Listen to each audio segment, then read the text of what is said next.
রাস্তায় দাঁড়িয়ে বাসের জন্য অপেক্ষা করতেছি, কোনো বাসই পাচ্ছি না। আজকে কলেজে যেতেও লেট হয়ে যাবে। কী যে করি এইসব ভাবতেছি। হেঁটে যাব নাকি বাসের জন্য অপেক্ষা করব? হেঁটে গেলেও তো প্রায় 2 ঘন্টা লেগে যাবে। এইসব ভাবতেছি এমন সময় বাসের হেল্পার ডাকতে লাগলো। কি ভাই, যাবেন না নাকি নাকি এইখানে দাঁড়িয়ে থাকবেন?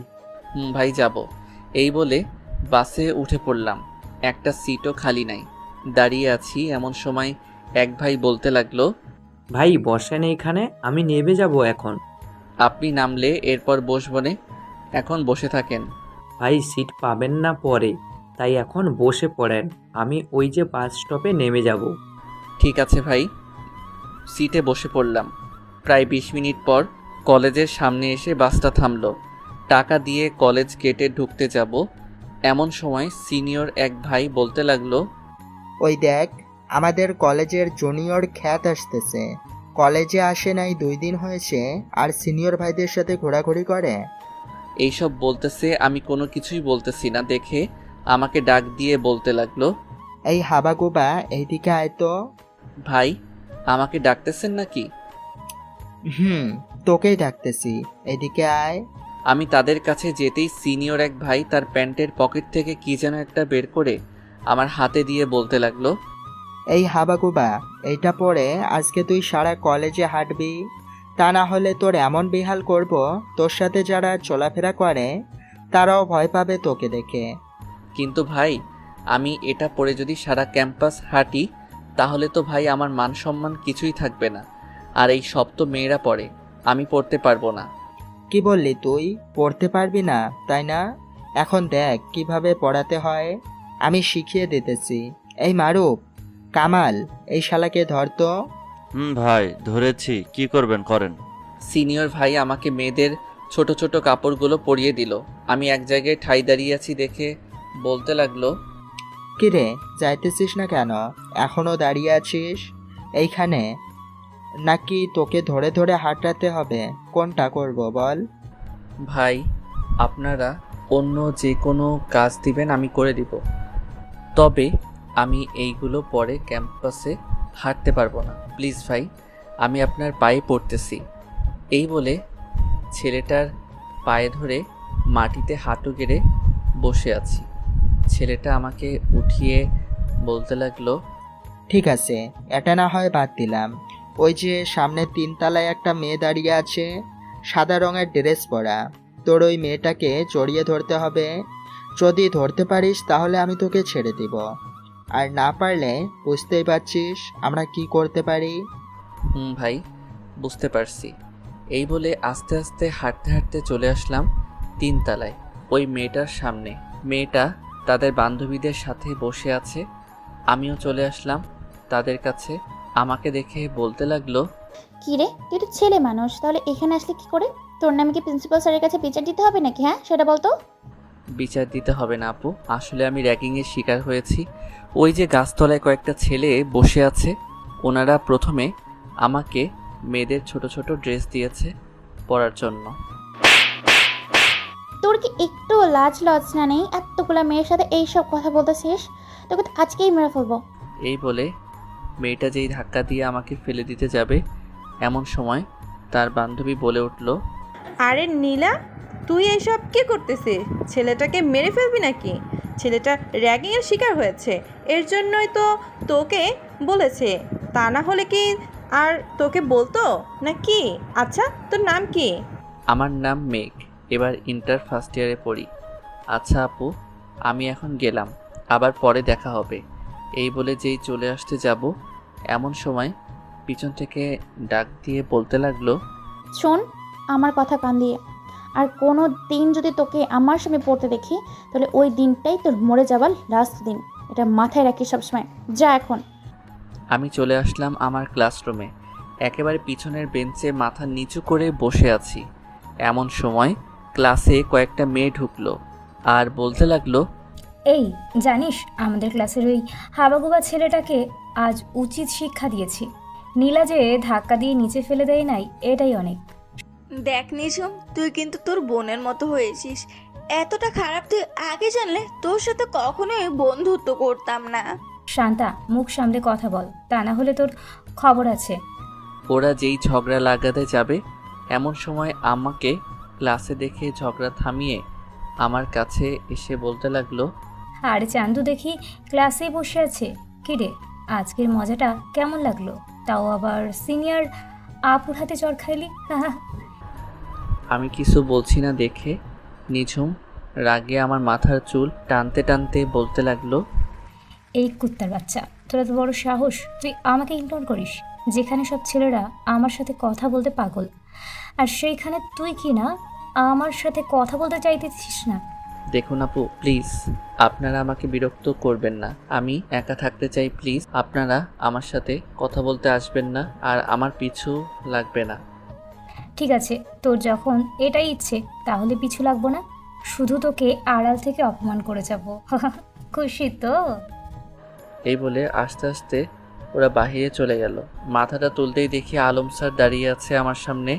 ওয়ালাইকুম আসসালাম স্যার। ওয়ালাইকুম সালাম। মেঘ, তুমি এতটা চেঞ্জ হবে আমরা কখনোই ভাবতে পারি নাই। তুমি প্লিজ আগের রূপে ফিরে আসো।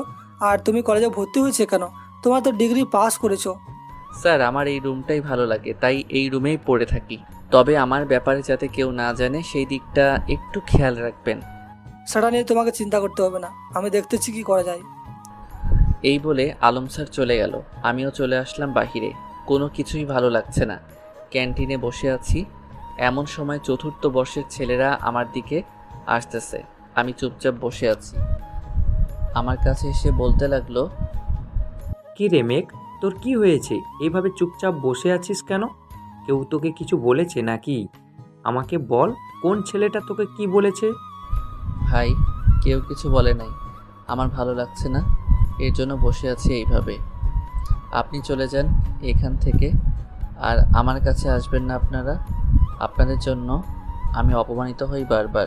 তোকে কে কি বলেছে আমাকে একবার বল, তারপর দেখ আমি ওর অবস্থা কি করি। কোন কুত্তার বাচ্চার এত বড় সাহস তোরে অপমান করে? এই বলে আকাশ ভাই তার কোমর থেকে পিস্তলটা বের করে যে ক্যাম্পাসের দিকে যেতে যাবে, আকাশ ভাইয়ের হাতটা ধরে ফেললাম আর বলতে লাগলাম, আকাশ ভাই এটা ক্যাম্পাস, এটা যুদ্ধের ময়দান না, যে যে যা বলবেন তাই করবেন, মাথা ঠান্ডা রাখেন, আর আপনি আমার কাছে আইসেন না, খুশি হব আমি। ঠিক আছে, আসবো না, আগে কুত্তার বাচ্চাদের মেরে নেই, এরপর দেখবি কি হয় শুধু। এই তোরা চল, আর রবিনকে ডেকে নিয়ে আয় তো। এই শালাকে জিজ্ঞেস করি, কারণ এই শালা তো নতুন কাউকে পেলেই র্যাগিং করে। আকাশ ভাই কিছু ঝামেলা করার দরকার নেই ভাই, আপনি প্লিজ কোনো ঝামেলা করবেন না কারোর সাথে, আমাকে কথা দেন। ঠিক আছে, করবো না, আগে বল তোকে র্যাগিং করেছে কে, আর তাকে দেখিয়ে দে একবার, এক নজর দেখবো তাকেই। ওই যে গাছতলায় বসে আছে সেই ছেলেটাই আমাকে র্যাগিং করেছে, এবং নতুন যারাই আসে না কেন তাদের র্যাগিং করে। এটা বলতে না বলতেই দেখি আকাশ ভাই এইখানে নেই। বাহিরে তাকিয়ে দেখি ছেলেটাকে এক লাথি দিয়ে বেঞ্চ থেকে ফেলে দিয়েছে। আমি দৌড়ে গিয়ে আকাশ ভাইকে ফিরানোর চেষ্টা করতেছি, কিন্তু আকাশ ভাই কোনো কথাই শুনছেন না। আকাশ ভাই ছেড়ে দেন বলতেছি তাকে। তোকে আমি দেখে নিব রে আকাশ, তুই একটা সামান্য খ্যাত ছেলের জন্য আমাকে মেরেছিস তাই না? শুধু তুই একটু অপেক্ষা কর, আমি ছেলে পেলে ফোন দিয়ে আনতেছি। তোর কোন বাপকে আনবি আন, প্রধানমন্ত্রীকে চাইলেও ফোন দিয়ে আন, আমাদের কোনো সমস্যা নেই, দেখি তোর ছেলে পেলে আমাদের কি করে। কিছুক্ষণের মধ্যে 500 ছেলে পেলে চলে আসলো। আমি মাথা নিচু করে দাঁড়িয়ে আছি, কিছু বলতেছি না কাউকে। এমন সময় একটা ছেলে বলতে লাগলো, এই শাওন, কোন ছেলেটা তোকে মেরেছে শুধুমাত্র একবার দেখিয়ে দে, আমরা শালাকে সাইজ করে আসতেছি। ওই যে দাঁড়িয়ে আছে একজন ছেলে, সেই। শাওনের কথা শুনে মাথা তুলতেই সামনে থাকা যে লোকগুলো ছিল সাথে সাথে মাটিতে বসে পড়লো আর বলতে লাগলো, ভাই আপনি এইখানে কি করে আসলেন? কি ব্যাপার, তোমরা সবাই ওনাকে ভাই বলে ডাকতেছো কেন? উনি তোমাদের পরিচিত নাকি? আর ও তো আমাদের থেকে অনেক ছোট। এই চুপ কুত্তার বাচ্চা, তুই যাকে মারার জন্য আমাদের এনেছিস ওনার পরিচয় জানলে এইখানে আত্মহত্যা করে মারা যাবি তোরা। কি বলতেছো এইসব? আমি তোমাদের কথার আগামাতা কিছুই বুঝতেছি না। এই তোরা এখান থেকে চলে যা, আর কখনোই যেন তোদের না দেখি আমার চোখের সামনে। আমি এইসব কাজ ছেড়ে দিয়েছি। তোরা কেন আমার পিছনে লেগে আছিস বলতো? ভাই আপনি না থাকলে আমাদের গ্যাং চলবে কি করে? প্লিজ ভাই আপনি আবারও ফিরে আসেন, আবারও আগের মতো আমরা সবাই মিলে কাজ করি মিলেমিশে। এই তোদের বলেছি না চলে যাইতেছিস না কেন এখনো? যাইতেছি ভাই। শোন, তোদের বলে রাখি, আজকের পর যদি তোরা মেঘকে বিরক্ত করিস তাহলে তোদের কপালে দুঃখ আছে রে। এই বলে রাখলাম। মেঘ চলো, একটা জায়গায় ঘুরতে যাব। আমরা চলে আসলাম একটা নদীর পাড়ে। আকাশ ভাইয়ের পাশে বসে আছি। এমন সময় পিছন থেকে কে যেন ডাকতে লাগলো। পিছনে ফিরেই দেখি একটা বোরকা পরা মেয়ে ডাকতেছে। এই যে ভাইয়া, একটু শুনবেন? আমাকে বলতেছেন নাকি আপু? আপনাকেই বলতেছি, একটু শুনে যাবেন। আকাশ ভাইয়ের কাছ থেকে চলে আসলাম মেয়েটার কাছে। জি আপু বলেন, কি বলবেন? ভাইয়া, ওই যে কয়েকটা ছেলে দেখতেছেন না, ওই ছেলেগুলো আমাকে প্রতিদিন বিরক্ত করে মাদ্রাসা যাওয়ার সময়। এখন বাসায় যাইতেছে, এখনো বিরক্ত করতেছে। চলো আমার সাথে। এই বলে মেয়েটাকে নিয়ে চলে আসলাম ছেলেগুলোর কাছে। কি ভাই তোমাদের পছন্দ নাকি মেয়েটাকে? ভাই পছন্দ তো হয়েছে, তবে আপনি এইসব জিজ্ঞেস করতেছেন কেন? আপনি ওর বড় ভাই নাকি? ধরে নিতে পারিস এটাই। এই বলে কোমর থেকে পিস্তলটা বের করে 3টা ছেলের মাথায় গুলি করে দিলাম। এটা দেখে মেয়েটা ভয় পেয়ে বলতে লাগলো, ভাইয়া, ওদের মতো কি আমাকেও মেরে ফেলবেন নাকি? না আপু, তোমাকে মারবো না। ওদের মতো কিছু নরপিশাচ আছে, রাস্তাঘাটে মেয়ে পেলে বিরক্ত করা শুরু করে, এর জন্য ওদের মেরে ফেলেছি। আর এইখানে যা ঘটেছে তুমি ভুলে যাও, আর এইসব কাউকে বলার দরকার নেই। ঠিক আছে ভাইয়া। মেয়েটা চলে যেতেই ফোনটা বের করে নয়নকে ফোন দিলাম। হ্যালো নয়ন, কোথায় আছিস রে তুই? এই তো ভাই, থানায় আছি। আমাকে কোনো প্রয়োজন নাকি? তুই একটু আমাদের চিরচেনা নদীর পাড় আছে, ওইখান থেকে 3টা লাশ নিয়ে চলে যাস। আমি ওইখানেই আছি নদীর পাড়ে। ঠিক আছে ভাই। ফোনটা কেটে চলে আসলাম আকাশ ভাইয়ের কাছে। আকাশ ভাই, আজ থেকে আমি আবারও আগের রূপে ফিরে যেতে চাই, আপনি সবাইকে জানিয়ে দেন। মেঘ, মাথাটা শান্ত করো। তোমাকে আর মাফিয়া জগতে প্রবেশ করতে হবে না। তোমার ছেলে পেলে আছে, তাদের দিয়েই কাজ করানো যাবে। না ভাই, আমাকে মাফিয়া জগতে প্রবেশ করতেই হবে। কলেজের পরিস্থিতি তো দেখলাম, আগের রূপে আমাকে না আসলে কলেজে এমনভাবেই পড়ে থাকবে, আর র্যাগিংয়ের শিকার হতে হবে আরও মানুষকে। আমি চাই না আর কেউ র্যাগিংয়ের শিকার হোক। মেঘ, মাথা ঠান্ডা রাখ, দেখবি সব কিছু ঠিক হয়ে যাবে। চল এখন বাসায় চলে যাই, এইখানে আর ভালো লাগছে না। আমি আর আকাশ ভাই চলে আসলাম বাসায়। কলিং বেল দিতেই কাজের বুয়া এসে দরজা খুলে দিল। আমি আমার রুমে এসে কাঁধে থাকা ব্যাগটা ছুঁড়ে মারলাম আয়নার দিকে। আয়নাতে লাগতেই ঠাস করে আয়নাটা ভেঙে গেল। স্যার, আপনি প্রতিদিন একটা না একটা জিনিস নষ্ট করেন কেন? প্লিজ স্যার, আর এমন করিয়েন না। আপনার আব্বু আম্মুকে ফিরিয়ে আনেন। দেখুন রহিমা খালা, আমাকে একা থাকতে দেন। আর আমি মনে করতেছি এই দুনিয়াতে আমার আপন বলতে কেউ নেই। আমার মা বাবা মারা গেছে, আর আপনি আমার রুমে কখনোই আসবেন না, যা খুশি হয়ে যাক না কেন। ঠিক আছে স্যার, আর আসবো না। রহিমা খালা চলে গেল। পকেট থেকে সিগারেটটা বের করে খেতে লাগলাম। পুরো ঘর নিস্তব্ধ হয়ে আছে। আজকাল সিগারেটটাও আমার সাথে বেইমানি করতেছে। দেখতে দেখতে রাত হয়ে আসলো। রাতে খাওয়া দাওয়া করে বাইকটা নিয়ে বেরিয়ে পড়লাম বাহিরে। পুরো এলাকা ঘুরে ঘুরে দেখতেছি কোথায় কি হচ্ছে, কোথায় কি না হচ্ছে। হঠাৎ সামনে থাকা মানুষটাকে দেখে বাইকটা ব্রেক করলাম। সামনে তাকিয়ে দেখি আমার বন্ধু রাসেল মেয়ে পাচার করতেছে। আজকে আমার বন্ধু কিনা এমন কাজ করতে পারলো। বাইকটা রাসেলের গাড়ির সামনে দাঁড়া করাতে রাসেল বলে উঠলো, এই কে রে তুই? এইখানে এসেছিস? দেখতেছিস না আমরা কাজ করতেছি? যা ভাগ এখান থেকে। কিরে রাসেল, আমাকে ভুলে গেছিস? বাহ বন্ধু বাহ, আজকে তোর জন্য খুব মায়া হচ্ছে রে। জীবনেও ভাবতে পারি নাই যে তুইও কিনা মেয়ে পাচারের সাথে যুক্ত হয়ে যাবি। মেঘ, তুই এইখানে কি করিস? আর লন্ডন থেকে কবে এসেছিস? আমাকে তো কিছুই জানাস নাই বন্ধু। আর এইগুলো মেয়ে না তো, এইগুলো হচ্ছে মুরগির কাটান, দেখবি নাকি? হয়েছে রে, কোনটা মুরগির কার্টুন আর কোনটা মেয়ে পাচারকারীর বক্স এটা আমি ভালো করেই চিনি। তুই না বলতেছিস এটা মুরগির কার্টুন, তাহলে সামনে তাকিয়ে দেখতো মুরগির কখনো হাত আছে কিনা, আর এটা কোন দেশের মুরগি। মেঘ, আমি তোর পায়ে পড়তেছি, প্লিজ আমাকে মাফ করে দে। তোর অগোচরে আমি অনেক কিছু করেছি, এবারের মতো আমাকে মাফ করে দে। আমি কখনোই এমন কাজ করব না। তোকে তাও আবার মাফ করব আমি, তাই না? সব থেকে বিশ্বাস করেছিলাম তোকে, তুই কিনা এসব। ছি, শোন, আজ থেকে কোনো জায়গায় খারাপ কাজ করতে দিব না আমি। একাই চলবো, একাই থাকবো। এখন বল তোকে কি শাস্তি দিব? মেঘ, এইবারের মতো আমাকে মাফ করে দে। আমি না তোর ভালো বন্ধু লাগি। এখন থেকে তুই যা বলবি আমি তাই করব। তোকে যদি এখন ছেড়ে দেই তাহলে তুই আবার আমার সাথে বিশ্বাসঘাতকতা করবি না, এটার কি প্রমাণ আছে বলতো? এর চাইতে ভালো তুই মরে যা। এই বলে কোমর থেকে পিস্তলটা বের করে রাসেলকে গুলি করে মেরে ফেললাম আর তার বুক চিরে লিখে দিলাম মেয়ে পাচারকারী। রাসেলকে গুলি করতেই তার লোকেরা ভয় পেয়ে পালিয়ে গেল। সবগুলো মেয়ের জ্ঞান ফিরিয়ে বলতে লাগলাম, সবাই সবার বাসায় চলে যাও, এই নাও এখানে টাকা আছে, যা কিছু লাগে আমাকে ফোন দিবে এই নাম্বারে। কিন্তু ভাইয়া, আমরা এখান থেকে কিভাবে যাব? আমরা তো কোনো কিছুই চিনি না, যাব কি করে বাসায়? আচ্ছা তোমরা এখানে দাঁড়াও, আমি তোমাদের জন্য গাড়ির ব্যবস্থা করে দিতেছি। এই বলে চলে আসলাম বাস কাউন্টারে। ভাই আপনাদের কাছে 3টা বাস হবে সব জায়গায় যাওয়ার জন্য? বাস তো হবে, তবে সব জায়গায় যাওয়ার জন্য অনেক টাকা লাগবে ভাই। 12 লক্ষ টাকা দিলে আমরা 3টা বাস দিব আপনাকে। আর কোথায় থেকে যাবেন? সামনে 3 রাস্তার মোড়ে থেকে যাব। এই নেন, এইখানে 2,50,000 টাকা আছে। আমার লোকদের ঠিক মতো বাসায় পৌঁছে দিবেন। সামনে 3 রাস্তার মোড়ে আসেন গাড়ি নিয়ে, আমি আমার লোক বের করতেছি। ঠিক আছে ভাই, আপনি যান, 10 মিনিটের মধ্যে 3টা বাস ওখানে চলে যাবে। আমি চলে আসলাম মেয়েগুলোর কাছে, সবাইকে সবকিছু বলে দিলাম। কিছুক্ষণের মধ্যে 3টা বাস চলে গেল। আমিও চলে আসলাম বাসায়। দরজা খুলে ভিতরে ঢুকতে যাব এমন সময় দরজার বাহিরে কি যেন দেখে আবার বাহিরে চলে আসলাম। এসে দেখি বড় একটা বক্স রাখা আছে। বক্সটা নিয়ে আমার রুমে চলে আসলাম। আস্তে আস্তে বক্সটা খুলতেই বেরিয়ে আসলো আমার সেই আগের সকল জিনিসপত্র, যেগুলো দিয়ে আমি মানুষ খুন করতাম। কিন্তু এইগুলো দিয়ে গেছে কে, এটাই তো বুঝে উঠতে পারছি না। এমন সময় একটা চিরকুট চোখে পড়ল। চিরকুটটা খুলতেই বুঝতে পারলাম এটা হচ্ছে রাসেলের লোকেদের কাজ। এইসব আর না ভেবে ঘুমিয়ে গেলাম। সকালে কাজের বুয়ার ডাকে ঘুম ভাঙলো। স্যার, সকাল হয়েছে তো, উঠেন, কলেজে যাবেন না নাকি?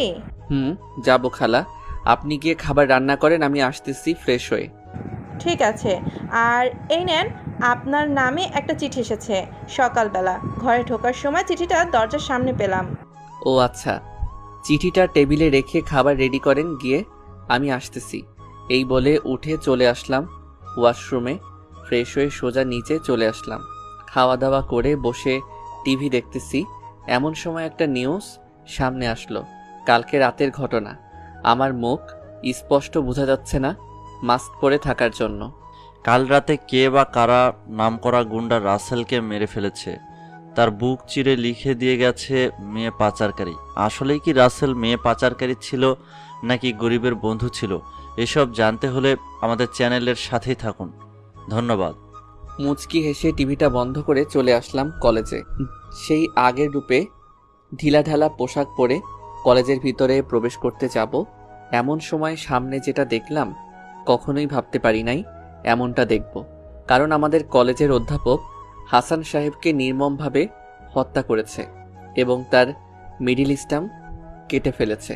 সবাই তাকিয়ে তাকিয়ে দেখতেছে আর কানাফুসা করতেছে। কি রে মেঘ, এইসব কি ঘটতেছে? কালকে রাতে রাসেল আবার এখন আমাদের স্যার, কিছুই তো বুঝতে পারছি না। তুই আবার আমাদের স্যারকে মারিসনি তো? পাগল হয়েছিস নাকি? আমি মারতে যাব কেন স্যারকে? স্যার তো কোনো অন্যায় করে নাই যে স্যারকে মারবো। এইসব কথা বলতেছি এমন সময় পিছন থেকে একটা মেয়েরই কণ্ঠ ভেসে আসলো। তাকিয়ে দেখি সেই সিনিয়র আপুটা। আপু, আমাকে ডাকতেছেন নাকি? কালকে তোকে দেখলাম আকাশ এবং সিনিয়র ভাই যারা ছিল তোকে র্যাগিং করছে, তাদের নাকি মেরেছিস? আমি তো কিছুই করি নাই। আকাশ ভাই হচ্ছে আমার এলাকার, ওই এর জন্য ওনার সাথে একটু বন্ধুত্বের মতো আচরণ করি, এই আর কি। আর আপনি দেখলেন কখন আমি মারামারি করেছি? দেখ, মিথ্যা বলবি না। আমার কাছে মিথ্যে বললেও কিন্তু তোকে এই কলেজ থেকে বের করে দিব। এই কলেজের সভাপতির মেয়ে আমি। আবুর কাছে উল্টাপাল্টা কিছু বলে তোকে বের করে দিব। আমি সত্যি বলতেছি আপু, আমি কিছুই করি নাই। আকাশ ভাই করেছে সব কিছু। এইখানে আমার কোনো অপরাধ নেই। প্লিজ আপু, আমাকে বের করে দিবেন না এই কলেজ থেকে। ঠিক আছে, বের করবো না, তবে আমার কিছু শর্ত আছে, মানতে পারবি? নাকি ভয়ে পালিয়ে যাবে এই কলেজ থেকে আবার? না আপু, মানতে পারবো। আপনি বলেন কি বলবেন, তবে এমন কিছু বলবেন না যেটা আমি করতে পারবো না। সহজ কাজ ওই দিব তোকে। আজকে বিকালে লেকের পাড়ে দেখা করবে আমার সাথে, কথা আছে অনেক। আর তোর বাবা কি করে? আমি এতিম, আমার বাবা মা নেই, আমি বস্তিতে থাকি।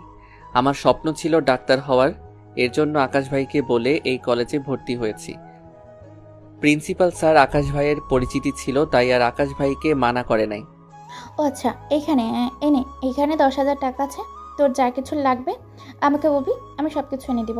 আমি এতিম বলে কি টাকাগুলো আমাকে দান করতেছেন নাকি? এত বেশি কথা বলছিস কেন?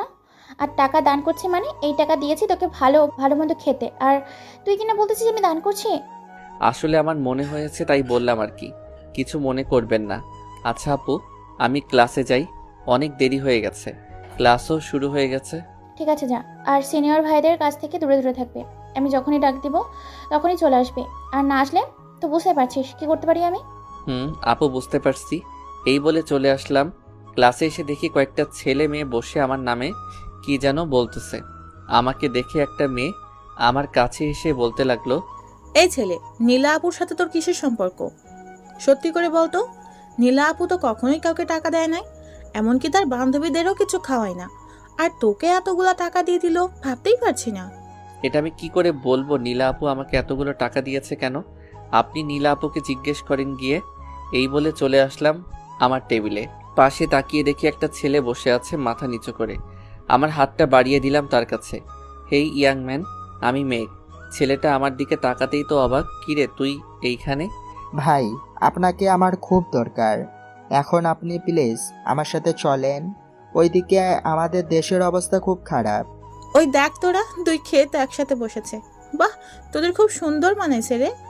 এই তোরা এই দুইটা ছবি তুলে সোশ্যাল মিডিয়ায় ছেড়ে দে, আর ক্যাপশনে লিখে দিবি যে আমাদের ক্লাসের খ্যাত। মেয়েটার কথা শুনে এবার মাথাটা গরম হয়ে গেল। বেঞ্চ থেকে উঠে মেয়েটার কাছে গিয়ে ঠাস ঠাস করে 2টা চড় মেরে দিলাম। আমার এমন কাণ্ড দেখে ক্লাসের সবাই অবাক। এই কুত্তার বাচ্চা, তুই আমার গালে চড় মেরেছিস, এর শাস্তি তো তোকে পেতেই হবে। তুই শুধু এইখানে দাঁড়া, আমি এক্ষুনি আব্বুকে ফোন দিতেছি। যা যা, তোর কোন বাপকে ডেকে আনবি আন, আমি এখানেই আছি। আর শোন, তোর বাপে যদি চেলাপেলা থাকে তাদেরও নিয়ে আসতে বলিস। তুই শুধু এখানে 10 মিনিট বস, তোর কি হাল হয় দেখিস। এই বলে মেয়েটা বেরিয়ে গেল। তন্ময় চল বাহিরে গিয়ে বসি, দেখি ওর কোন বাপকে নিয়ে আসে। মেঘ, এত রেগে যাচ্ছিস কেন? চল বাইরে গিয়ে বসি, দেখি কাকে নিয়ে আসে। এই বলে চলে আসলাম বাহিরে।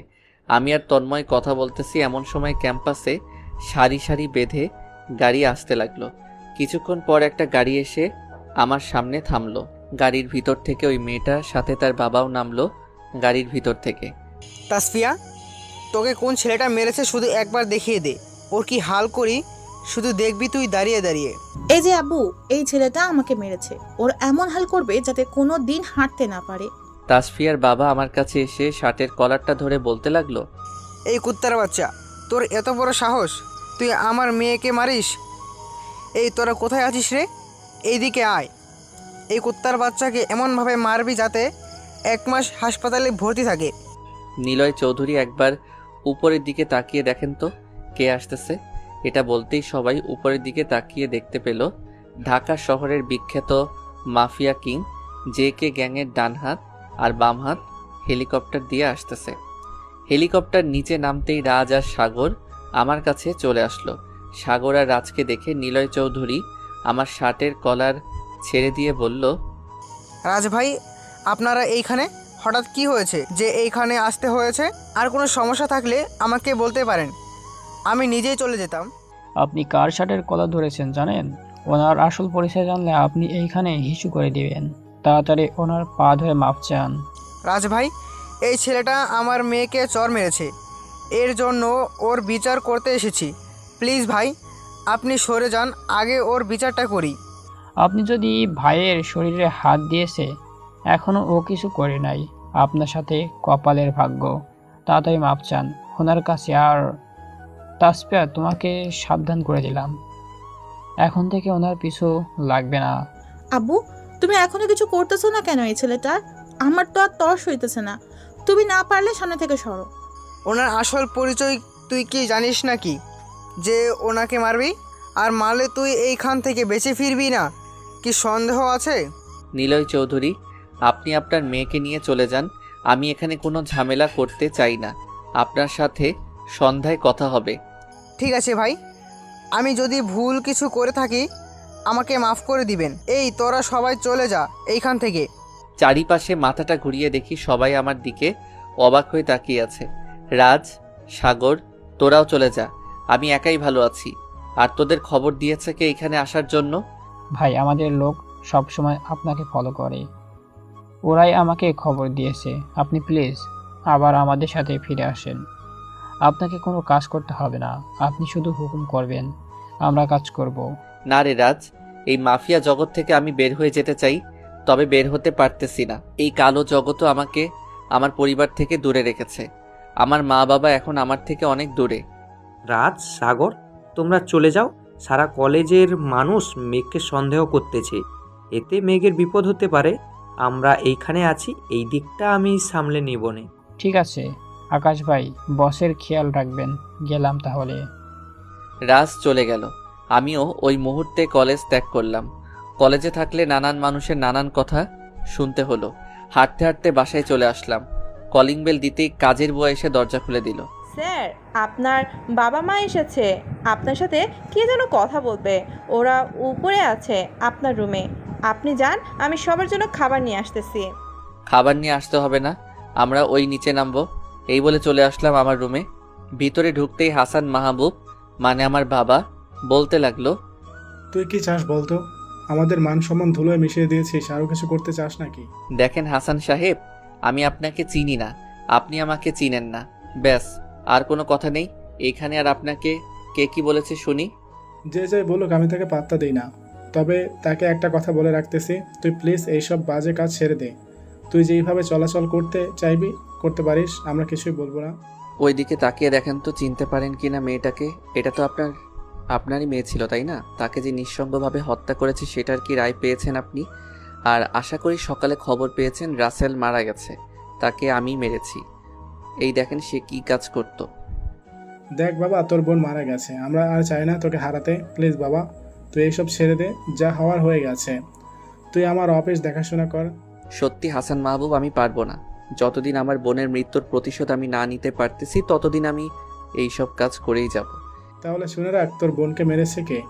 তোর বোনকে মেরেছে আমার বন্ধু জাফর ইকবাল। ওই দিন আমি অফিসের কাজ শেষ করতে পারি নাই, তাই জাফরকে বলেছিলাম যে পিঙ্কিকে বাসায় দিয়ে আসতে, কিন্তু সে তোর বোনকে। এই বলে আব্বু কান্না করে দিল। আব্বু কান্না করো না, জাফরকে আমি নিজ হাতে হত্যা করব, দেখে নিও। আমি জাফরকে খুঁজে বের করব, যেখানেই থাকুক না কেন ওইখান থেকে টেনে হেঁচড়ে বের করে আনবো। আর আজ থেকে তোমরা চাইলে এই বাসায় থাকতে পারো। ঠিক আছে মেঘ, আর এই নে জাফরের কিছু ইনফরমেশন আমি পেয়েছি, যা আমেরিকায় এত তার ব্যবসা নিয়ে বসেছে, আর এটা ওর ছবি। ঠিক আছে আব্বু। ইনফরমেশন আর ছবিটা নিয়ে চলে আসলাম বাহিরে। গ্যারেজে প্রবেশ করতেই শুনতে পেলাম আব্বুর ড্রাইভারের কথা। বস, হাসান মাহমুদ তার ছেলের বাড়িতে আছে, তার ছেলেও সাথে আছে। আমাদের ছেলে পেলে নিয়ে এসে ওদের মেরে ফেলবো নাকি? ড্রাইভারের কথা শোনা যাচ্ছে, কিন্তু ওই পাশ থেকে কি বলতেছে কিছুই শুনতে পাচ্ছি না। আমি না শোনার ভান করে গান গাওয়ার অ্যাক্টিং করে গ্যারেজের ভিতরে ঢুকতেই ড্রাইভার তার ফোনটা কেটে প্যাকেট ভরে নিল। ড্রাইভার চলেন, আমার সাথে একটা কাজ আছে। স্যার কি এই বাসায় থাকবেন নাকি আজ থেকে? না আব্বু, চলে যাবে সন্ধ্যায়। আমার বাইকে তেল নেই, তাই আপনাকে নিয়ে যেতে বলেছে, সামনে কাচ্চি ভাইয়ের বিরিয়ানির রেস্টুরেন্টে। ঠিক আছে, চলো তাহলে। বাড়ি থেকে বের হয়ে আমি যেই দিক বলতে লাগলাম, ওই দিক যেতে লাগলো। কিছু দূর আসার পর ড্রাইভার বলতে লাগলো, মেঘ, এটা তো কাচ্চি ভাইয়ের বিরিয়ানি দোকানের রাস্তা না? তুমি আমাকে কোথায় নিয়ে যাইতেছো বলো তো একটু? কোমর থেকে পিস্তলটা বের করে ড্রাইভারের মাথায় ধরতেই ড্রাইভার ভয় পেয়ে বলতে লাগলো, মেঘ, এটা কি করতেছো? প্লিজ আমাকে মেরো না। আমাদের নুন খেয়ে আমাদের ক্ষতি করতে চাইতেছিস তাই না? এখন বল তোর বসের নাম কি, আর তোর বস কোথায় থাকে? আমার বসের নাম জাফর ইকবাল, তিনি আমেরিকায় এখন। আপনাদের তিনজনকে মারার জন্য টাকা দিয়েছে আমাকে। শোন, আমি যা যা বলতেছি তুই তাই কর, তা না হলে তোকে এইখানেই গুলি করে মেরে ফেলবো। এখন বল আমি যা বলবো তা শুনবি কি না? মেঘ, শুনবো, সব কথা শুনবো। বলো কি করতে হবে আমাকে? তোর বসকে ফোন দিয়ে বলে দে যে আমাদের ধরে নিয়ে তার বাড়িতে আছিস, আর তাকে বলবি যে কালকে দেশে আসতে, তা না হলে তোকে মেরে ফেলবো। আমাকে মারবেন না, আমি এখনই ফোন দিয়ে বলতেছি সব কিছু। ড্রাইভার জাফরকে ফোন দিয়ে সব কিছু বলে দিল। আমি যা যা বললাম সব। কালকে খেলা হবে আসল। এই বলে পিছন থেকে ড্রাইভারকে ঘুমের ইঞ্জেকশন পুশ করে দিলাম। সন্ধ্যায় নীলার দেওয়া ঠিকানায় এসে বসে আছি। কিছুক্ষণ পর নীলা আসলো।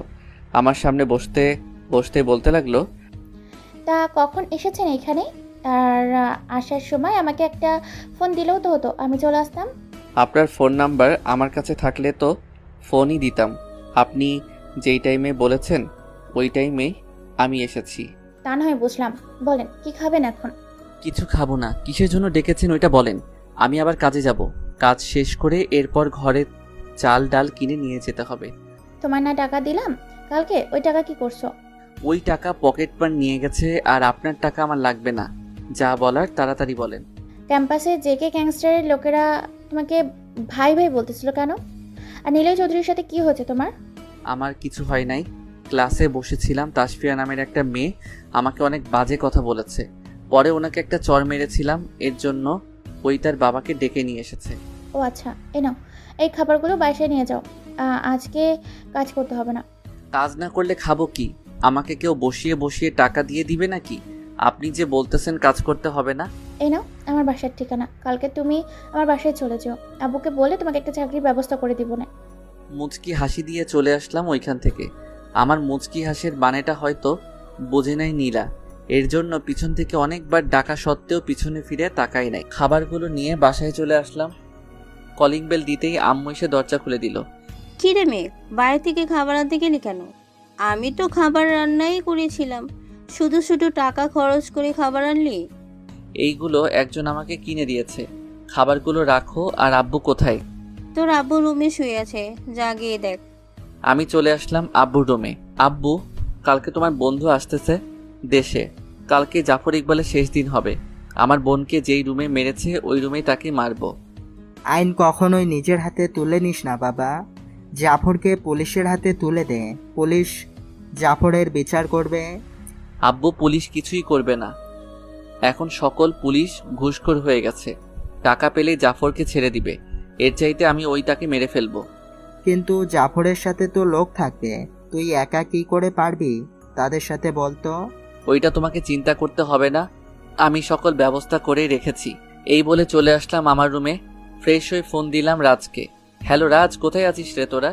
এই তো ভাই, আপনার বাসার কিছুটা দূরে আছি। কেন ভাই? এখনই আমার বাসায় চলে আয়, কাজ আছে একটা। কালকে জাফর আসতেছে, তুই বাসায় আয়, এরপর সব কিছু প্ল্যান করব। ঠিক আছে ভাই, আমি এক্ষুনি আসতেছি। কিছুক্ষণ পর রাজ আসতেই তার সাথে প্ল্যান করতে লাগলাম কিভাবে কি করতে হবে। দেখতে দেখতে সকাল হয়ে আসলো। খাওয়া দাওয়া করে চলে আসলাম জাফরের বাসায়। আব্বু, এইখানে বসো, আমি খোঁজ নিয়ে আসতেছি। জাফর কোথায় আছে? খুঁজে নিতে হবে না ভাই, জাফর চলে এসেছে। আপনি বসেন এইখানে, আমি আপনাদের হালকাভাবে বেঁধে দিই যাতে বুঝতে পারে জাফর আপনাদের হাত বাঁধা আছে। ঠিক আছে, বেঁধে দে। রাজ হাত বেঁধে চলে গেল নিচে। কিছুক্ষণ পর জাফর আসলো, আমাদের দিকে তাকিয়ে অট্টহাসি আসতে লাগলো। কিরে হাসান, আজকে দেখি তোরা আমার হাতে মরার জন্য আগে থেকেই প্রস্তুত হয়ে আছিস। আর মেঘ, তুই না একজন মাফিয়া কিং, তাহলে তুই এইভাবে বসে আছিস কেন? মার আমাকে। আরে বেটা, মাত্র ওই তো এসেছিস, চেয়ারে বস, তোর সাথে হিসাব নিকাশ করি, এরপর না হয় কে কাকে মারে দেখিস। তাই নাকি? আচ্ছা শোন, আমি বলি, তোর বোনকে আমি নিজের হাতে মেরেছি। ওই দিন তোর বাবা কিছুই করতে পারে নাই, কারণ তোর বাবা অজ্ঞান ছিল। পরেরটুকু আমি বলি, আমার বোনকে মারার পর তুই তাকে 10 টুকরো করে 10 জায়গায় ফেলে দিয়ে এই দেশ থেকে পালিয়ে গেছিস, তাই না? আর সত্যি কথাটা হচ্ছে, তোকে এই দেশে এনেছি তোকে মারার জন্য। তোর ড্রাইভার আমার হাতে জিম্মি আছে। এই বলে জাফরের বুক বরাবর দিলাম এক লাথি। জাফর 2 হাত পিছনে গিয়ে পড়ল। কিরা হাসান, তোর ছেলের গায়ে দেখি আগের পাওয়ারটাই আছে। আজকে দেখিয়ে দে তোর পাওয়ার, হয়তো কিছুক্ষণের পর তুই বেঁচেও নাও থাকতে পারিস। জাফরের কথা শুনে মাথায় রক্ত উঠে গেল। চেয়ার থেকে উঠে জাফরের বুকে দিলাম আরেকটা লাথি। লাথিটা এত জোরেই লেগেছে তাই জাফরের মুখ দিয়ে রক্ত বেরোচ্ছে। কিরে, তুই না আমাকে মারবি? চল, আজকে তোকেই মারবো। তুই আমার বোনকে যেই রুমে মেরেছিস ওই রুমেই তোকে মারবো। এই বলে টানতে টানতে জাফরকে নিয়ে চলে আসলাম সেই চিরচেনা ঘরের ভিতরে। মেঘ, আমাকে ছেড়ে দে প্লিজ, আমি তোর কোনো ক্ষতি করব না। প্লিজ মেঘ, আমাকে ছেড়ে দে। ছেড়ে দিতে পারি একটা শর্তে, যদি মানতে পারিস তাহলে তোকে এখনই ছেড়ে দিব। পারবি তো শর্তটা মানতে? কি শর্ত বল, আমি মানব। আমার বোনকে ফিরিয়ে এনে দে, তাহলে আমি তোকে ছেড়ে দিব। এই বলে রান্দাটা নিয়ে দিলাম জাফরের এক হাতে কোপ। সাথে সাথে নিথর দেহ থেকে হাতটা আলাদা হয়ে গেল। প্লিজ, আমি তোর পায়ে পড়তেছি, প্লিজ ছেড়ে দে আমাকে, প্লিজ ছেড়ে দে। হাসান বন্ধু, প্লিজ তোর ছেলেকে মানা কর আমাকে না মারার জন্য। মেঘ তোর বোনকে যত টুকরো করেছে এর চাইতে 2 গুণ বেশি টুকরো করবে, এই বলে দিলাম। চল রোকেয়া, আমরা নিচে যাই। চলো। জাফর শুধু চিৎকার করতেছে আর এই দিক ওই দিক ছুটতেছে, কিন্তু কিছুই হচ্ছে না। ল্যাপটপটা নিয়ে জাফরের অ্যাকাউন্ট থেকে সকল টাকা আমার অ্যাকাউন্টে ট্রান্সফার করে নিলাম। কিরে জাফর, এবার বল, তোর কি কাটবো, মুন্ডু নাকি পা? প্লিজ মেঘ, আমাকে আর মারিস না, আমি হয়তো এখনই মরে যাব। প্লিজ মেঘ, প্লিজ। না, বোনকে যে মেরেছিলি ওইটা মনে আছে নাকি? আরে তোরও তো একটা মেয়ে ছিল, তার সাথে যদি কেউ এমন করতো তাহলে তুই কি করতি? ঠিক আমার মতোই করতে পারতি। এবার আমিও তোর সাথে এমনটা করব যেটা কোনোদিন কেউ কাউকে করে নাই। এই বলে জাফরের 2 পা কেটে ফেলে দিলাম। এখন শুধু জাফরের নিথর বডিটা পড়ে আছে। আস্তে আস্তে জাফরের পুরো বডিটাকে 20 টুকরো করে ব্যাগের ভিতরে ভরে রেখে চলে আসলাম নিচে। এই নেন ভাই, পোশাকগুলো পাল্টে ফেলেন, অনেক রক্ত লেগে আছে পোশাকে, আর পুলিশ এসেছিল, টাকা দিয়ে দিয়েছি। ভালো করেছিস। আর শোন, কাল থেকে আবারও মাঠে নামবো আমি। কাল সকাল সকাল আমার বাসার ছাদের উপরে হেলিকপ্টার নিয়ে চলে আসবি, কলেজে যাব। ঠিক আছে ভাই, আমাদেরকে ঠিক 8টায় আপনার বাসে পাবেন। আর এই শালাকে কোথায় নিয়ে ফেলে আসবো? কোথায় আবার ফেলে আসবি? রাত হলে রাজারবাগ পুলিশ লাইনের পাশে সবগুলো অঙ্ক রশ্মি দিয়ে টাঙিয়ে আসবি, আর লিখে দিবি যে ধর্ষণ করার প্রতিশোধ। ঠিক আছে ভাই, চলেন এখন আপনাদের দিয়ে আসি বাসায়। আর কালকে একটা মিটিং আছে প্রধানমন্ত্রীর সাথে। প্রধানমন্ত্রীর ছেলে কয়েকদিন ধরে দেখা যাইতেছে মেয়ে পাচারের কাজ ধরেছে। আপনি একটু কথা বলে নিয়েন প্রধানমন্ত্রীর সাথে, কখন আবার আমাদের হাতে মারা যায় ঠিক নেই। ওই শালাকে ধরে নিয়ে আয় আমাদের ডেলায়, বাকিটা আমি দেখে নিতেছি। প্রধানমন্ত্রী আসলেও তার ছেলেকে ছেড়ে দিব না। এই বলে আম্মু আব্বুকে নিয়ে চলে আসলাম বাসায়। রাতে খাওয়া দাওয়া করে শুয়ে আছি, এমন সময় ফোনটা বেজে উঠল। তাকিয়ে দেখে অচেনা নাম্বার। রিসিভ করতেই ওই পাশ থেকে বলতে লাগলো, মেঘ, আমাকে মাফ করে দিও, আমি তোমার সাথে খুব অন্যায় করে ফেলেছি। আমি না জেনে সব কিছু না শুনে তোমার শার্টের কলার ধরেছি। আপনাদের মতো কিছু মানুষ সমাজে থাকলে এমনই হবে, চিন্তা করবেন না। আপনি এবং আপনার মেয়েকে 2টাকেই দেখে নিব। কাল থেকে আবারও আমার সে আগের রূপ ফিরে পাবেন। এই বলে ফোনটা রেখে ঘুমিয়ে গেলাম। সকালে ঘুম ভাঙতে দেখি রাজ আমার ঘরের দরজার সামনে দাঁড়িয়ে আছে। কিরে, ঘরে আয়, বাইরে দাঁড়িয়ে আছিস কেন? ভাই আপনি ফ্রেশ হয়ে আসেন, তাড়াতাড়ি কলেজে যেতে হবে। ওইখানে নাকি একটা অনুষ্ঠান আছে, প্রধানমন্ত্রীও উপস্থিত থাকবে। শুনেছি আজকে ওইখানে নাকি প্রধানমন্ত্রীর উপর হামলা হবে। প্রধানমন্ত্রীর উপর হামলা হবে তাতে আমার কি? অনেক বাঁচিয়েছি, এর বিনিময়ে আমি কিছুই পাই নাই। ওর জন্য আমার বাবা আমার কাছ থেকে 5টি বোতল দূরে ছিল। ভাই এসব বাদ দেন, উনি তো আমাদের দেশের প্রধানমন্ত্রী, ওনার সুরক্ষার দায়িত্ব তো আমাদের, তাই না? এখন আমরা যদি কিছু না করি এবং সেফটি না দিই তাহলে কি করে হবে? দেশ চালান তো তিনিই। ঠিক আছে, তুই নিচে গিয়ে খাবার টেবিলে বস, আমি এখনই আসতেছি রেডি হয়ে। আর আমাদের সিক্রেট কমান্ডারগুলোকে পাঠিয়ে দে কলেজে, বল ছদ্মবেশে থাকার জন্য চারিপাশ দিয়ে। বিপদ হলেই আমাদের সংকোচ দিতে বলিস। সবাইকে সব দিকে পাঠিয়ে দিয়েছি। কলেজের ভিতর 25 জন, কলেজের বাইরে 25 জন, মোট 50 জন লাগিয়ে দিয়েছি। আপনি আসেন, আমি নিচে যাইতেছি। রাজ চলে গেল নিচে, আমিও ফ্রেশ হয়ে নিচে চলে আসলাম। এসে দেখি সবাই বসে খাবার খাচ্ছে। আমিও তাদের সাথে খাবার খেয়ে হেলিকপ্টারটা নিয়ে সোজা চলে আসলাম কলেজে। হেলিকপ্টার দেখে সবাই ভাবতে লাগলো প্রধানমন্ত্রী মনে হয় এসেছে, কিন্তু সবাইকে অবাক করে দিয়ে আমি হেলিকপ্টার থেকে নামলাম। আমাকে দেখে তাসফিয়া কিছুটা অবাক হয়ে তার বান্ধবীকে বলতে লাগলো, এই বান্ধবী, দেখ তো, এটা আমাদের ক্লাসের ওই ছেলেটা না যাকে আমি অপমান করতাম? সে আজকে হেলিকপ্টার দিয়ে এসেছে। ওর আসল পরিচয় কি রে? কান পেতে শোন, মাইক দিয়ে কি বলতেছিস স্টেজ থেকে? আমাদের মাঝে উপস্থিত হয়েছে এখনই জিকে গ্যাংয়ের লিডার মিস্টার মেঘ চৌধুরী। আমি স্টেজে উঠতেই প্রিন্সিপাল স্যার আমাকে বরণ করে বলতে লাগলো, মেঘ, তুমি আজকে আসল রূপে এসেছো, এর কারণ তো বুঝলাম না। আজকে এইখানে কোনো কিছু হতে চলেছে নাকি?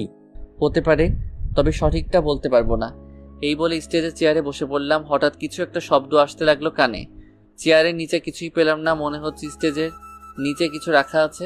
এই রাজু, একটু শুনে যা তো। ভাই বলেন, কিছু সমস্যা হচ্ছে নাকি ওইখানে? স্টেজের নিচে কিছু একটা আছে, দেখ তো কি আছে এমন। আর ঘড়ির কাঁটার মতো শব্দ করতেছে। ভাই আমি দেখতেছি, আপনি বসে থাকেন এইখানে। আমি বসে রইলাম। এমন সময় রাজ ইশারা দিয়ে বলতে লাগলো, ভাই নিচে বম ফিট করা আছে, আপনি এক্ষুনি স্টেজ থেকে নেমে পড়েন, আর মাত্র 2 মিনিট আছে। প্রিন্সিপাল স্যারের হাত থেকে মাইকটা নিয়ে বলতে লাগলাম সবাইকে উদ্দেশ্য করে, সবাই কলেজ থেকে বেরিয়ে যান, আর মাত্র 2 মিনিটে রয়েছে স্টেজের নিচে বোম ফিট করা আছে। আমার কথা শুনতেই সবাই দৌড়াদৌড়ি করে কলেজ থেকে বেরোতে লাগলো। 2 মিনিট পর ঠাস ঠাস করে বোমটা ফাটতে স্টেজে যা ছিল সব উড়ে ছিটকে পড়তে লাগলো। ভাই আপনি বুঝলেন কি করে যে এটা স্টেজের নিচে বোম রাখা আছে? চেয়ারে বসতেই ঘড়ির কাঁটার মতো টিং টিং শব্দ হচ্ছিল, পড়তেই বুঝতে পেরেছি যে বোম রাখা আছে। রাজের সাথে কথা বলতেছি, এমন সময় কারোর সাথে ধাক্কা লেগে নিচে পড়ে গেলাম। পিছনে ফিরতেই দেখি আফ্রিকার মাফিয়া কিং দৌড়ে পালিয়ে যাইতেছে। রাজ, ওই শালাকে ধর তাড়াতাড়ি। এটা বলতেই রাজ দৌড়ে গিয়ে আফ্রিকার মাফিয়া কিংকে পিছন দিক থেকে লাথি মারে নিচে ফেলে দিল। ভাই আমাকে ছেড়ে দেন প্লিজ, ভাই আমাকে ছেড়ে দেন। কুত্তার বাচ্চা, আমাকে মারার প্ল্যান করেছিলি তাই না? এখন তোকে বাঁচাবে কে? এই বলে কোমর থেকে পিস্তলটা বের করে সবার সামনে আফ্রিকার মাফিয়া কিংকে গুলি করে মেরে ফেললাম। ভাই আপনার এইখানে থাকা এখন সেফ না, আপনি চলেন, আমরা সাথে আপনাকে বাসায় দিয়ে আসি। আর তোরা এই দিকটা খেয়াল রাখিস, আমি তাড়াতাড়ি চলে আসবো। ঠিক আছে রাজ ভাই, আপনি যান, আমরা এই দিকটা সামলে নিতেছি। সাগর ভাই, আপনি একটু শুনে যান, আপনার সাথে কথা আছে আমাদের। রাজ তুই যা, ভাইকে বাসায় দিয়ে আয়, আমি এই দিকটা সামলে নিতেছি। আমার বাসায় যাওয়ার প্রয়োজন নেই, আগে তোরা দেখ কোনো এক লোক মারা গেছে কিনা, আর কলেজের সবাই সেফ আছে তো নাকি। ভাই আপনি গাড়িতে গিয়ে বসেন, আমি সব দেখতেছি, আপনার কোনো চিন্তা করতে হবে না। সাগর তুই ভাইকে গাড়িতে নিয়ে যা, আর গাড়ি লক করে রাখ যাতে ভাই গাড়ি থেকে বের না হতে পারে। দেখ রাজ, আমি যখন একবার বলেছি আমার কোনো কিছু লাগবে না, ব্যাস, আর কোনো কথা শুনতে চাই না। তুই শুধু গিয়ে দেখ ভিতরে কারো কোনো ক্ষতি হয়েছে কিনা। এটা বলতেই হঠাৎ একটা গুলি এসে আমার ডান হাতে লাগলো। সামনে তাকিয়ে দেখি আমার ওই লোক ছাদের উপর দাঁড়িয়ে আমাকে গুলি করার চেষ্টা করতেছে, কিন্তু পারছে না। সাগর তুই ভাইকে এক্ষুনি হাসপাতালে নিয়ে যা, এর হাত থেকে রক্ত বের হচ্ছে, আমি ওই শালাকে দেখতেছি। এই বলে রাস্তার কোমর থেকে পিস্তলটা বের করে লোকটার বুক বরাবর গুলি করতেই লোকটা ছাদ থেকে পড়ে গেল। কিছুক্ষণের মধ্যে কলেজে মাঠ পুরো খালি। আমাদের গুলাগুলির শব্দ শুনে কেউ সামনে আসতেছে না। আমি আর সাগর চলে আসলাম হাসপাতালে। হাতে ব্যান্ডেজ করে বাইরে আসতে দেখি নীলা দাঁড়িয়ে আছে। আমাকে দেখে বলতে লাগলো, আপনার কিছুই হয় নাই তো? আর আপনি ওদের সাথে কাজ করেন নাকি? হ্যাঁ প্লিজ আপনি সরে যান, ভাই অসুস্থ আছে, এখন কারোর সাথে কথা বলতে পারবে না, আপনারা পরে দেখা করবেন ভাইয়ের সাথে। এই বলে সাগর আমাকে নিয়ে চলে আসলো বাসায়। সোফায় বসে বসে দেখতে লাগলাম আজকে কলেজের ঘটনা। দেখতেই লাইভ ভিডিও করতেছে, এখনো বিডি চলতেছে। হঠাৎ পিছন থেকে রাজের মাথায় দিল জোরে বাড়ি। লোকটাকে দেখা যাচ্ছে না, কিন্তু তার হাতে একটা ড্রাগনের লোগো আঁকা, এটা স্পষ্ট দেখা যাচ্ছে। আমি আর দেরি না করে চলে আসলাম কলেজে। এসে দেখি রাজ একপাশে পড়ে আছে। রাজের কাছে যেতেই দেখতে পাই তার পুরো শরীর রক্তে ভরে গেছে। তাড়াতাড়ি করে হাসপাতালে চলে আসলাম। ডাক্তার তাড়াতাড়ি আসুন এই দিকে। কি হয়েছে ওনার? মাথায় আঘাত পেয়েছে। নার্স এখনই ওনাকে অপারেশন থিয়েটারে নিয়ে যাও, সকল কিছু ব্যবস্থা করো। আপনি আমার সাথে আসুন, কয়েকটা ইঞ্জেকশন লিখে দিচ্ছি, এখনই এনে দেন তাড়াতাড়ি। ঠিক আছে ডাক্তার, আপনি লিখে দেন, আমি এনে দিতেছি এখনই। ডাক্তার ইঞ্জেকশনগুলো লিখে দিতে লাগলো। নিচ থেকে সবগুলো ইঞ্জেকশন কিনে ডাক্তারকে দিয়ে দিলাম। এমন সময় সাগর আসলো হাসপাতালে। ভাই আপনি বাসা থেকে বের হয়েছেন কেন? আপনার এমনিতেই বিপদ, আপনি তাও বের হয়েছেন। চলেন আপনাকে বাসায় দিয়ে আসি। আর রাজ কোথায়? তাকে তো দেখলাম না। রাজ আছে অপারেশন থিয়েটারের ভিতরে। তা তুই এইখানে আসলি কি করে? আমি যে এখানে এসেছি এটা তো কেউ জানে না, তুই জানলি কি করে? ভাই আপনার গাড়িতে জিপিএস ট্র্যাকার লাগানো, এটা হয়তো ভুলে গেছেন আপনি। আমি আর রাজ আপনার গাড়িতে একটা জিপিএস লাগিয়ে দিয়েছিলাম, সব সময় আপনার লোকেশন জানার জন্য। আপনার লোকেশন ট্র্যাক করে চলে এসেছি। সাগরের সাথে কথা বলতেছি এমন সময় ওর হাতের দিকে চোখ পড়ল, সেম ড্রাগনের লোগো লাগানো সাগরের হাতে। আমি কিছু বললাম না, কারণ সত্যিটা না জেনে কখনোই কারোর উপর অ্যাকশন নেওয়া উচিত না। চেয়ারে বসে আছি প্রায় 3 ঘন্টা পর ডাক্তার বের হলো। ডাক্তার, রাজের কি অবস্থা এখন? দেখুন, রাজের অবস্থা বেশি ভালো না, মাথায় অনেক জোর আঘাত পেয়েছে, মাথায় হাড় ভেঙে গেছে। ওনাকে সুস্থ করতে হলে আজকে রাতের ভিতরেই সিঙ্গাপুর নিয়ে যেতে হবে। ঠিক আছে ডাক্তার, আপনি সকল রিপোর্ট ব্যবস্থা করেন, আমি এখনই সিঙ্গাপুরের টিকিট কাটতেছি। এই বলে পাশে তাকাতেই দেখি নীলা দাঁড়িয়ে আছে। মিস নীলা, আপনি এখানে? আপনার পিছু করতে করতে চলে আসলাম এখানে। তা রাজ ভাইয়ের কি খবর? এখন উনি কেমন আছেন? উনি ভালো আছে। সাগর কোথায় গেছে? সাগরকে দেখেছেন নাকি? উনি তো বাইরের দিকে গেছে দেখলাম, আর কার সাথে যেন কথা বলতেছে, কিছু শুনতে পাইনি। ও আচ্ছা, আপনি এইখানে বসেন বসেন, আর ভিতরে কাউকে ঢুকতে দিবেন না। এখন রাজের খুব বিপদ, আমি 2 মিনিটের মধ্যে আসতেছি। এই বলে চলে আসলাম ডাক্তারের কেবিনে। ফোনটা বের করে ফোন দিলাম আব্বুকে। হ্যালো আব্বু। মেঘ বল কি হয়েছে? আব্বু, তুমি আজকে 4টা সিঙ্গাপুরের টিকিট কেটে ফেলো, আজকে রাতেই আমরা সিঙ্গাপুর যাব। হঠাৎ সিঙ্গাপুর কেন যাবি, আর কি হয়েছে আমাকে বল। তুমি আগে টিকিট কাটো, এরপর রাতে সবকিছু বলবো। আর টিকিটটা যেন সন্ধ্যা 7টায় হয়। আমাদের পার্সোনাল বিমান লাগবে, যত টাকা লাগে আমি দিব। তুমি এখনই কথা বলো। ঠিক আছে, আমি কথা বলতেছি, এখনই ফোনটা রাখ। ফোনটা রেখে আমার গুপ্তচরকে ফোন দিলাম। হ্যালো রাতুল, তোমাকে একটা কাজ দিতেছি। জি বস, বলেন আমি কি করতে পারি আপনার জন্য? তোমার ব্যাপারে তো রাজ বা সাগর কেউ কিছু জানে না। তুমি সাগরের সকল ইনফরমেশন আমাকে দিবে। প্রতিদিন সে কি করে না করে, কোথায় যায়, সকল কিছু আমাকে জানাবে। তোমার পরিচয় যাতে সাগর কোনোভাবেই না জানতে পারে।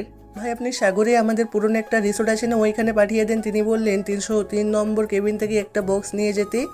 ওই বক্সে কিছু থাকবে না, স্যারকে অজ্ঞান করে তার বুকের ভিতরে একটা চিপ ঢুকিয়ে দিব, যাতে ওর সকল ইনফরমেশন জানতে পারি। ঠিক আছে, আমি এখনই সাগরকে পাঠিয়ে দিতেছি।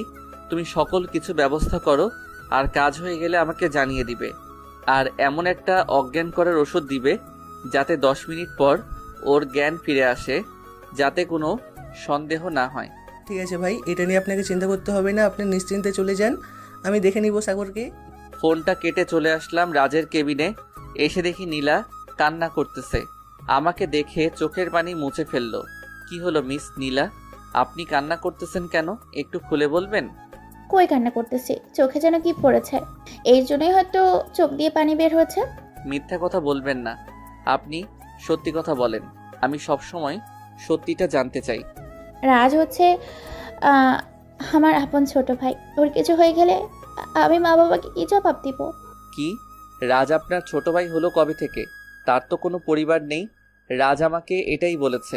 আমি হচ্ছে সিক্রেট গোয়েন্দা অফিসার, সাথে রাজ ও আমার একটা গুপ্ত মিশনে নেমেছি, যেটা 5 বছর ধরে চলছে। আপনাকে খুঁজে বের করতে আমাদের অনেক কষ্ট করতে হয়েছে। হঠাৎ নীলা কথা বলা থামিয়ে দিয়ে আমাকে ইশারা দিয়ে বলতে লাগলো সাগর এসেছে। আমিও কিছু বললাম না। সাগর ভিতরে ঢুকতেই বলতে লাগলো, ভাই আমাকে ডেকেছেন নাকি? ডেকেছিলাম। আমার একটা পুরনো রিসোর্ট আছে, ওইখানে গিয়ে 303 নাম্বার রুমে একটা বক্স আছে। ওই বক্সটা নিয়ে আমার ডেরায় রেখে দিবি, আর কেউ যাতে বক্সটা না খুলে ওই দিকে খেয়াল রাখিস। ঠিক আছে ভাই। আর আপনি কি রাজকে নিয়ে সিঙ্গাপুরে যাবেন? আজকেই যাব। তোর যেতে হবে না, তুই এই দিকটা খেয়াল রাখবি, ঠিক আছে? আর কলেজটাও দেখাশোনা করবি। প্রিন্সিপাল স্যারকে বলে দে যে 15 দিনের জন্য কলেজ বন্ধ করে দিতে। ঠিক আছে ভাই, আমি কালকেই বলে দেব কলেজে গিয়ে। এখন যাই তাহলে। আপনারা ঠিক মতো যাইয়েন, আর গিয়ে ফোন দিবেন আমাকে। ঠিক আছে, ফোন দিবনে। এই বলে চলে আসলাম বাসায়। কলিং বেল দিতেই আম্মু এসে দরজা খুলে দিল।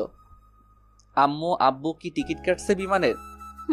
টিকিট তো কাটছে, তবে এত তাড়াতাড়ি কেন? আর সিঙ্গাপুর গিয়ে কি করবি, এটা তো বলবি আমাদের নাকি? রাজকে এর অবস্থা বেশি ভালো না, উন্নত চিকিৎসা না করালে হয়তো সে মারা যাবে। এর জন্য সিঙ্গাপুর নিয়ে যাইতেছি। আর তোমরা সব কিছু রেডি করে নাও, তোমরাও যাবে। আমাদের যেতে হবে কেন? আমরা এইখানেই ভালো আছি, আর সাগর তো আছে, সে আমাদের খেয়াল রাখবে ভালোভাবে। তুই চলে যা, সবাইকে নিয়ে। আম্মু, তুমি সাগরের কথা বলতেছো তাই না? সাগর ওই রাজের এমন অবস্থা করেছে, তবে এখন কোনো কিছু বলতে পারছি না। রাজ সুস্থ হলে এরপর বলতে পারবো কে মেরেছে রাজকে। ঠিক আছে, তাহলে আমরাও রেডি হয়ে যাই। তোর আব্বু রুমেই আছে, কিছুক্ষণ আগেই অনলাইনে 5টা টিকিট কেটেছে সবার জন্য। ভালো করেছে। তাহলে বলো, রেডি হয়ে যাইতে আমি যাওয়ার সময় তোমাদেরও সাথে করে নিয়ে যাব। তোমরা রেডি হয়ে নাও, আমি ফ্রেশ হয়ে আসতেছি। ঠিক আছে, আয় তাহলে, আমরা রেডি হইতেছি। আমি চলে আসলাম আমার রুমে। ফ্রেশ হয়ে এসে খাওয়া দাওয়া করে আম্মু আব্বুকে নিয়ে সোজা হাসপাতালে চলে আসলাম। কয়েকজন নার্সকে দিয়ে চলে আসলাম নিচে। রাজকে গাড়িতে উঠিয়ে সবাই বসে পড়লাম। 20 মিনিটের মধ্যে চলে আসলাম বিমানবন্দরে। এসে দেখি আমাদের জন্য সকল কিছু ব্যবস্থা করে রেখেছে। আমরা প্লেনে উঠতেই প্লেন চলতে লাগলো। নীলা, তুমি তো ওইখানেই ছিলে, তুমি দেখো নাই রাজকে মেরেছে কে? আমি তো দেখেছি। আমার কথা কি আপনি বিশ্বাস করবেন নাকি জানি না। রাজ ভাইকে মেরেছে সাগর। তার মানে আমি যেটা ভেবেছিলাম ওইটাই হয়েছে। ঠিক আছে। তা না হয় ঠিক আছে, আপনি আবার কোথায় যাবেন? আমি দেখতেছি। আর শুনো, তোমাদের এইখানে রেখে যাব। রাজকে সুস্থ করে এরপর বাসায় নিয়ে আসবে, ঠিক আছে? আমি আবার বাংলাদেশে চলে আসব, কাজ আছে একটা। কথা বলতে বলতে সিঙ্গাপুর চলে আসলাম। এয়ারপোর্টের কাজ শেষ করে সিঙ্গাপুরে বড় হাসপাতালে রাজকে ভর্তি করিয়ে দিলাম। আব্বু, আমাদের তো এখানে চাচা থাকে, তোমরা না হয় চাচার বাসায় চলে যাও। আর চাচার কয়েকজন বডিগার্ড এইখানে না হয় পাঠিয়ে দিতে বইল। না, আমরা এইখানেই থাকবো। তোর চাচাকে ফোন দিয়ে বলে দিব, ওরা এসে দেখে যাবে আমাদের। আর সকল কিছু তো এইখানে আছেই, খাওয়া দাওয়াও কম নেই এইখানে। আচ্ছা, তাহলে তোমরা থাকো, আমি ডাক্তারের সাথে কথা বলে আসি। এই বলে চলে আসলাম ডাক্তারের কেবিনে। ডাক্তার রোগীকে তো দেখলেন, এখন ওর কি অবস্থা বলতে পারবেন? এইখানে সুস্থ হবে না কি? ওইখানে সুস্থ হবে, তবে হাসপাতালে বেশি দিন রাখা হবে না। ছোট্ট একটা অপারেশন করে দিব, ওনাকে বাসায় নিয়ে চলে যাবেন। 1 মাস বেড রেস্টে থাকলে সব ঠিক হয়ে যাবে। ঠিক আছে ডাক্তার, আর কবে অপারেশন করাবেন আমাকে বলে দিয়েন, আমি টাকা জমা করে দিয়ে যাব। আর না হয় একজনের কাছে দিয়ে যাব, সে জমা করে দিবে। ঠিক আছে, আমরা আপনাকে আজকে রাতেই জানিয়ে দেব। আর ওনার সাথে বেশি কথা বলবেন না, এখন কিছু একটা পরিবর্তন আসতেছে এবং পাওয়ারে ঔষধ দেওয়া হচ্ছে, তো এর জন্য বেশি কথা বললে এতে রিয়াকশন হতে পারে। আচ্ছা ডাক্তার, বেশি কথা বলবো না। আমি চলে আসলাম রাজের কেবিনে। এসে দেখি সবাই বসে আছে। রাজের কাছে যেতেই রাজ বলতে লাগলো, ভাই, আমাকে কোথায় নিয়ে এসেছেন? আমার এইখানে ভালো লাগছে না, প্লিজ আমাকে বাসায় নিয়ে চলেন। এইখানে থাকতে হবে তোমাকে 1 মাস। তার আগে এটা বলো, আকাশ কি তোমার মাথায় বাড়ি দিয়েছিল নাকি অন্য কেউ দিয়েছিল? আকাশ দিয়েছিল, কিন্তু ও এমন করেছে কেন আমি বুঝতে পারলাম না। আমার আশেপাশে তো তেমন কেউ ছিল না যে ভাববো তাকে বাড়ি দিতে গিয়ে আমাকে বাড়ি মেরেছে। হয়েছে, আর বলতে হবে না। তুমি এখন চুপ করে ঘুমাও, তোমার এখন রেস্টের প্রয়োজন। এখন রেস্ট না করলে তোমার চলবে না। এই বলে বাহিরে চলে আসলাম। ফোনটা বের করে আমার গুপ্তচর রাতুলকে ফোন দিলাম। হ্যালো রাতুল, কাজ হয়েছে নাকি? জি বস, কাজ হয়েছে। এখন আপনি নিজেই শুনতে পারবেন সে কার সাথে কথা বলে এবং কোথায় যায়, সকল কিছু আপনি আপনার ফোন দিয়ে দেখতে পারবেন। ধন্যবাদ তোমাকে। আর তবুও তুমি ওর দিকে খেয়াল রাখবে। আমি আসতেছি 2 দিন পর, এসে ওর বিচার করব। এখন রাখছি তাহলে।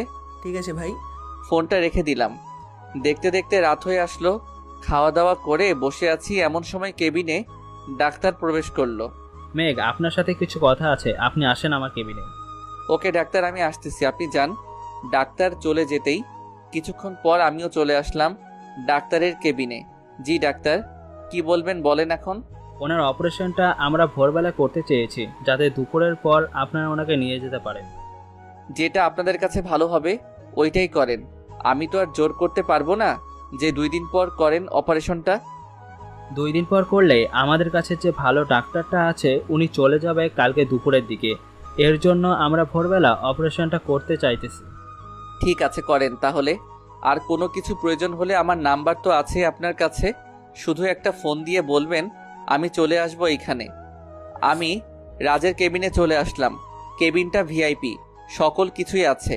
বিছানায় শুয়ে শুয়ে ফোন টিপতেছি, কখন যে ঘুমিয়ে গেছি খেয়ালই নেই। ভোরবেলা ডাক্তারের ডাকে ঘুম ভাঙলো। উঠে রাজকে হালকা পাতলা নাস্তা করিয়ে দিলাম। কারণ অপারেশন কতক্ষণ হবে তার ঠিক নেই। দেখতে দেখতে 10টা বেজে গেল। অপারেশন শেষ হতেই ডাক্তার বেরিয়ে আসলো। ডাক্তার রাজের কি অবস্থা এখন? আল্লাহর রহমতে এখন ভালো আছে। তোমরা চাইলে তাকে আজকে বিকেলেই নিয়ে যেতে পারবে, তবে 15 দিন পর একবার চেক আপ করাতে হবে, তখন আনতে হবে রাজকে। ঠিক আছে ডাক্তার। দেখতে দেখতে সন্ধ্যা হয়ে আসলো। রাজকে নিয়ে চলে আসলাম চাচার বাসায়। রাতে খাওয়া দাওয়া করে শুয়ে পড়লাম তাড়াতাড়ি, কারণ সকালে ফ্লাইট আছে। এইসব ভাবতে ভাবতে ঘুমিয়ে গেলাম। সকালে ঘুম ভাঙলো চাচার ডাকে। কি রে মেঘ, তুই নাকি আবার আজকে বাংলাদেশে চলে যাবি? চাচা, আজকেই চলে যাব, আবার 15 দিন পর আসবো। রাজকে চেক আপ করিয়ে নিয়ে যাইতে। ও আচ্ছা, তো ফ্রেশ হয়ে খাওয়া দাওয়া করে নে, আমি তোকে বিমানবন্দরে দিয়ে আসবো নে। আচ্ছা চাচা, আপনি যান, আমি ফ্রেশ হয়ে আসতেছি। চাচা চলে যেতেই আমি ওয়াশরুমে চলে আসলাম। ফ্রেশ হয়েছি তো খাওয়া দাওয়া করে সোজা এয়ারপোর্টে এসে পড়লাম। চাচা আমি নিয়ে। ভালোভাবে যাস আর গিয়ে ফোন দিস কিন্তু। ঠিক আছে চাচা, ফোন দিব না। আপনি রাজের দিকে একটু খেয়াল রাখেন, তাকে বাসা থেকে বের হতে দিয়েন না। ওইটা নিয়ে তোকে চিন্তা করতে হবে না, ওইটা আমি দেখে নিব নে, তুই নিশ্চিন্তে যেতে পারিস এখন। আচ্ছা চাচা। এই বলে চলে আসলাম বিমানে। কিছুক্ষণের মধ্যেই বিমান ছেড়ে দিল। দীর্ঘ 5 ঘন্টা পর হজরত শাহজালাল বিমানবন্দরে প্লেন ল্যান্ড করলো। আমি নামতেই রাতুল এসে আমাকে নিয়ে চলে গেল তার বাসায়। কিরে, এইখানে আনলি কেন আমাকে? ভাই, সাগর এখন ঢাকা শহর রাজত্ব করতেছে, ওইখানে এখন আপনার যাওয়া সেফ হবে না। তার চাইতে আপনি যদি খানে থাকেন, আমি সাগরকে জিজ্ঞাসা খানে আনার ব্যবস্থা করতেছি। তোর এইসব নিয়ে মাথা ঘামানোর প্রয়োজন নেই। তুই শুধু দেখ কি খেলাটাই খেলি সাগরের সাথে। এই বলে ফোনটা বের করে ফোন দিলাম সাগরকে। হ্যালো সাগর, কোথায় আছিস রে? এই তো ভাই, আপনার ডেরায় আছি। কেন? আর আপনি কি বাংলাদেশে চলে এসেছেন নাকি? গতকালকে একটা বক্স নিয়ে গিয়েছিলি না, ওইটা নিয়ে তুই নদীর পাড়ে চলে আয়। বক্সটা আমার লাগবে এখনই, ওইটার ভিতরে সব তথ্য আছে। কিন্তু ভাই, সাগরের পুরো কথা না শুনেই ফোনটা কেটে দিলাম। কিছুক্ষণ পর সাগর চলে আসলো নদীর পাড়ে। আমার হাতে বক্সটা দিয়ে বলতে লাগলো, ভাই এই বক্সে তো কোনো কিছুই নেই। আপনি যে বললেন এই বক্সের ভেতরে সকল ইনফরমেশন আছে। আছেই তো, আর তোকে না মানা করেছিলাম এই বক্সটা না খুলতে, তবু খুলেছিস কেন ওইটা বল। আর রাজ মারা গেছে, 15 দিন পর লাশ আসবে দেশে। কি, রাজ মারা গেছে? ওর মৃত্যুর খবর শুনে তুই খুশি হয়েছিস মনে হইতেছে। সত্যি করে বল তো, ঘটনা কি? না ভাই, খুশি হব কেন? একসাথে কাজ করেছি দীর্ঘ 5টি বছর, আর আপনি বলতেছেন আমি খুশি হয়েছি? আচ্ছা বস, এইখানে আমি কাজটা সেরে আসি। এই বলে বক্সটা খুলে বক্সের ভিতর থেকে একটা চিপ বের করলাম। চিপটা দেখে সাগর অবাক হয়ে তাকিয়ে আছে আর বলতেছে, ভাই এটা আপনি কোথা থেকে বের করলেন? আমি তো খুঁজেই পেলাম না, আপনি ধরতে না ধরতেই পেয়ে গেছেন। আর এটার ভেতরে এমন কি জিনিস আছে যে এমনভাবে লুকিয়ে রেখেছেন? সব কিছুই আছে। 2 দিন আগে কলেজে কি হয়েছে সকল রেকর্ড আছে, আরও ইত্যাদি ইত্যাদি সব কিছু আছে। এটা শুনে সাগর একটু ভয় পেয়ে গেল। আমি উল্টো হয়ে দাঁড়ালাম যাতে সাগর আমার উপর হামলা করতে পারে। এটা বলতে না বলতেই সাগর তার পিস্তলটা বের করে আমার মাথায় ধরলো আর বলতে লাগলো, শালা তুই এতটাই বোকা? তোর সামনে রাজের খনি দাঁড়িয়ে আছে আর তুই কিছুই করেছিস না। রাজকে তো মেরে ফেললাম, এখন তোকে বাঁচাবে কে এটা বল। হা হা হা হা হা। যাক, অবশেষে তোর মুখ থেকে সত্যিটা বের করতে পারলাম। রাজকে তুই নিজের হাতে খুন করেছিস, এখন আমাকে না তোকে বাঁচাবে কে ওইটা বল। আমার হাতে পিস্তল আছে, এটা তো দেখেছিস। একটা গুলি করলেই তুই ওই পারে চলে যাবি। এখন বল, এই চিপটার ভেতরে কি প্রমাণ আছে? সাগরের সাথে কথা বলতে লাগলাম যাতে সে কথাতেই মগ্ন থাকে। এই ফাঁকে ওর হাত থেকে পিস্তলটা নিয়ে নিলাম। এখন বল, তোকে বাঁচাবে কে? ভাই প্লিজ মারবেন না আমাকে, আপনার পায়ে পড়তেছি ভাই, প্লিজ মারবেন না। তোকে মেরেই আমার লাভ কি বল তো? এইখানে আমার কোনো লাভ নেই। সত্যি করে বল তো, রাজকে মেরেছিস কেন? সত্যি না বললে তোকে এইখানেই মেরে ফেলে দিব। রাজ আমার বাবাকে খুন করেছে। রাজ একজন সিক্রেট গোয়েন্দা অফিসার, এটা হয়তো আপনি জানেন না। আমার বাবা মদ গাঁজা এইসব সাপ্লাই করতো।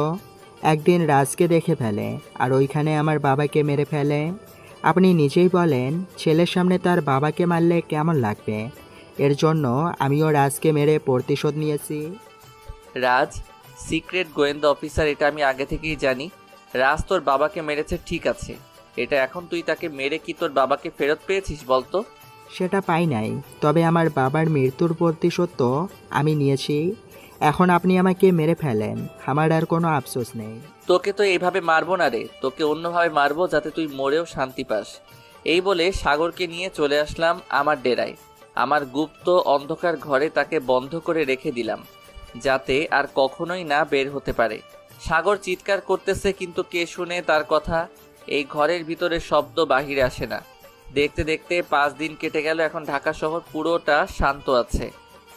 কলেজও আগের মতো চলতেছে। রাতে শুয়ে আছি রুমে, এমন সময় নীলার ফোন। আপনি আসবেন কবে এখানে? আঙ্কেল আন্টি বলেছে কালকে চলে আসতে, কি জানি কাজ আছে একটা। আচ্ছা, আমি কালকে বিকালের ফ্লাইটে চলে আসব। আর আপনি এখনো ঘুমান নাই কেন? ওইখানে তো অনেক রাত হয়েছে, ঘুমিয়ে থাকেন। আর রাজ কেমন আছে? রাজ ভালো আছে এখন। কালকে ডাক্তারে বলেছে নিয়ে যাইতে, সব কিছু ঠিক থাকলে বাংলাদেশে নিয়ে যেতে পারবো রাজকে। ও আচ্ছা। নীলার সাথে কথা বলে ঘুমিয়ে গেলাম। সকালে কাজের বুয়ার ডাকে ঘুম ভাঙল। উঠে ফ্রেশ হয়ে নাস্তা করে চলে আসলাম ডেরায়। কিরে তোরা কেমন আছিস? এই তো ভাই আলহামদুলিল্লাহ ভালো আছি, আপনি কেমন আছেন? আমিও আলহামদুলিল্লাহ ভালো আছি। শোন, 20 জন এইখানে থেকে বাকিরা বাড়িতে চলে যা। 10 দিন পর তোরা আসলে বাকি 20 জন যাবে। ঠিক আছে ভাই, আপনাকে অসংখ্য ধন্যবাদ আমাদের ছুটি দেওয়ার জন্য। আর সাগর ভাইকে তো খাবার দেওয়া হয় নাই, খাবার দিয়ে দেন। খাবার দিয়ে দিব, তোরা চলে যা। আমি আমার কেবিনে এসে সাগরের জন্য যে খাবারগুলো এনেছিলাম ওইগুলো দিয়ে দিলাম সাগরকে। কিরে এইখানে কেমন লাগে তোর? ভাই প্লিজ আমাকে এইখান থেকে বের করে নেন, আমি এই অন্ধকার জায়গায় থাকতে পারবো না। এক রাতেই আমার অবস্থা খারাপ হয়ে গেছে, জনশূন্য ঘর, এইখানে আমি আর থাকতে পারবো না। ঠিক আছে, তাহলে জেলখানায় রেখে আসি, খাবার খেয়ে নে, এরপর নিয়ে যাব। এই বলে চলে আসলাম বাহিরে। এসে দেখি আমার সবগুলো লোক তাদের কাপড়গুলো গুছাচ্ছে। কিছুক্ষণ পর চলে আসলাম জেলখানায়। সাগরকে রেখে বাসায় চলে আসলাম। সকল কিছু নিয়ে সোজা বিমানবন্দরে চলে আসলাম। বিকালের ফ্লাইটে সিঙ্গাপুর। রাত প্রায় 11টা বেজে গেছে। চাচার বাসায় আসতে কলিং বেল দিতে কাজের বুয়া এসে দরজা খুলে দিল। আমি ভিতরে চলে গেলাম। সবাই বসে টিভি দেখতেছে। আমিও হালকা পাতলা নাস্তা করে টিভি দেখতে লাগলাম। এমন সময় আব্বু বলে উঠল, মেঘ, তোর বিয়ে ঠিক করেছি নীলার সাথে। আব্বুর কথা শুনেই তো আমি অবাক। একবার আম্মুর দিকে তাকাচ্ছি, একবার নীলার দিকে তাকাচ্ছি। আব্বু কি বলতেছে এইসব? উনি আমাকে বিয়ে করবে নাকি? বিয়ে করবে না কেন? আমার আপু খুব ভালো, কালকেই তাদের বিয়ে হবে। তা ও আবার এইখানে? রাজের কথা শুনে তো আরো অবাক হয়ে গেলাম। রাজ এখন আমাকে পাঠার বলি হতে হবে। বয়স তো আর কম হলো না, বিয়েটা এখন করে ফেলো। যা রাত হয়েছে অনেক, গিয়ে ঘুমিয়ে থাক, কালকে আবার অনেক কাজ আছে। আমি চলে আসলাম আমার রুমে। নীলার কথা ভাবতে লাগলাম, উনি কি সত্যি আমাকে বিয়ে করবে নাকি এমনি মিথ্যা কথা বলতেছে সবাই। এই সব ভাবতে ভাবতে ঘুমিয়ে গেলাম। সকালে নীলার ডাকে ঘুম ভাঙলো। এই যে উঠেন, এখন অনেক সকাল হয়েছে, আব্বু আম্মু ডাকতেছে আপনাকে। আচ্ছা মিস নীলা, আপনি কি সত্যি আমাকে বিয়ে করবেন নাকি? অবশ্যই বিয়ে করব। এখন তাড়াতাড়ি উঠে ফ্রেশ হয়ে নিচে যান, আব্বু আম্মু বসে খাবার টেবিলে। যাইতেছি। নীলা আর কিছু না বলে চলে গেল। আমি উঠে ফ্রেশ হয়ে চলে আসলাম নিচে। এক রাতের পার্থক্য কোথায় গিয়ে দাঁড়ালো বাড়িটা। আম্মু এইসব সাজিয়েছে কে? কে রে আর সাজাবে, লোকেরাই সাজিয়েছে। কেন, তোর পছন্দ হয় নাই নাকি? পছন্দ তো হয়েছে, এক রাতের ভিতরে এত কিছু হয়ে যাবে ভাবতেই পারি নাই। আর রাজ আন্টি আঙ্কেল কোথায়, ওনারা আসবে না নাকি? আমার কথা শুনে সবাই হেসে উঠলো। কি হলো, তোমরা হাসতেছো কেন এইভাবে? যেই বাড়িতে এখন আসিস এই বাড়িটাই আমাদের। তুই যাকে চাচা চাচি বলে ডাকিস উনি আমার মা বাবা। রাজের কথা শুনে তো পুরাই অবাক হয়ে গেলাম। এ কি বললো রাজ? সবাই হাসতেছে। খাওয়া দাওয়া করে বসে আছি, এমন সময় নীলা আসলো। আমি কি শাড়ি পরবো না নাকি এমনি এমনি বিয়ে করবেন? বিয়ে করবে, শাড়ি পরবে না? চলো তোমাকে মার্কেটে নিয়ে যাই। মার্কেটে যাইতে হবে না, সকালে কিছু এনে রেখেছে আমাদের বিয়ের জন্য।